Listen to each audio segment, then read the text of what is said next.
So Nintendo just announced Super Mario 3D All-Stars, and me personally, I cannot wait to purchase the same games that I already own, again, for $60. I mean, we got Mario 64, we got Sunshine, we got Galaxy! Samsung. I'm gonna focus on the Super Mario 64 side of things. It's much more of my game.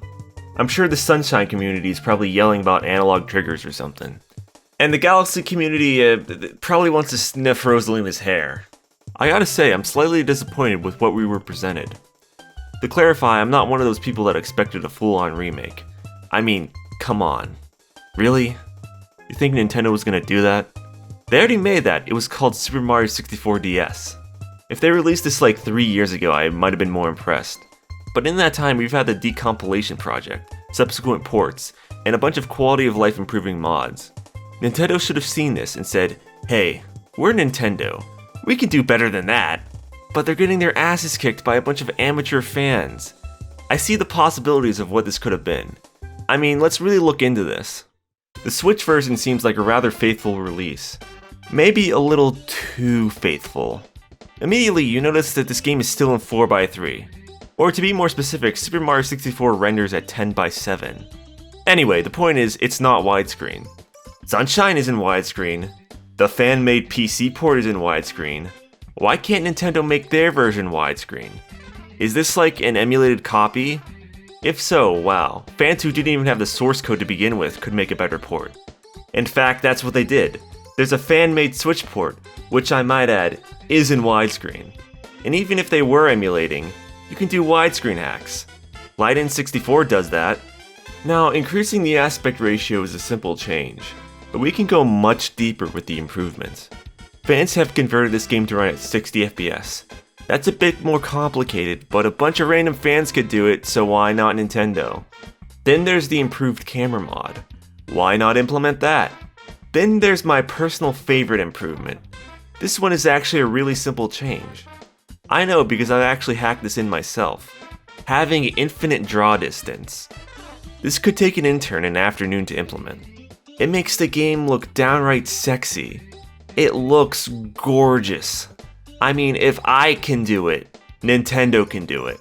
Although having all the coins active at once will cause the game to crash when you step on a donut lift. But I'm sure Nintendo could figure out how to fix that. Of course, all these improvements require just a little bit of effort. And I guess that's too much to ask for when they only plan on selling this for 6 months. For some reason. And I'm sure this release will probably satisfy 99% of the people out there. But I've seen what can be done. I've seen it with my own eyes. And Nintendo's product is inferior to what fans can give you. And that's kinda messed up when you think about it. Imagine if they showed off a release with all these improvements. People would lose their minds at how good this would look and play. It would be the ultimate version. Did you ever play Banjo-Kazooie on the Xbox Live Arcade? It's 1080p widescreen, has infinite draw distance, the 2D renders were improved in quality, and notes stay collected. It's a good ass release, just with some small problems. And that was in 2008. Good updated re-releases are possible. Anyway, there's some other things that concern me. You might have noticed this voice line. Bye-bye! Yeah, I guess Mario calling Bowser gay wouldn't fly in 2020. Or maybe there's another reason this line is different. That's what Mario says in the Shindo release. That's the version that patched BLJs. And BLJs are such an iconic part of the game. Of course, if we are emulating, that's not a problem. That could just be the Japanese release we're seeing footage of. The Japanese Virtual Console release of Super Mario 64 did use the Shindo version instead of the original, so there is a precedent. Although it was also recently discovered that there was in fact an English Shindo ROM. It was just never released. So we might be in trouble. They might want to use the Shindo version so they can get that HD rumble. But if you ever played Shindo, then you'd quickly realize that the rumble is awful. It rumbles for every little action. It's annoying. At least they updated the HUD. And by updated, I mean it looks like they ran it through a scaling filter. They also made Mario's M symmetrical. The bastards. I do like the website though, where it claims Super Mario 64 is the first game with Mario's voice, and Sunshine is the first Mario game with cinematic cutscenes. But Nintendo, I think you're forgetting about a certain game. You know what they say, all toasters toast toast. Well, I guess that wasn't Charles Martinet doing the voice. But this is... I'm looking for big boobs. Mario, go fish! Well, at least we have Super Mario 64 shoes! Wait a minute. This game's only in 720p? What the fuck?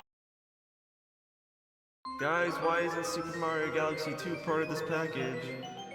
Hello? Hello? Why not? Guys? Nintendo? Hello?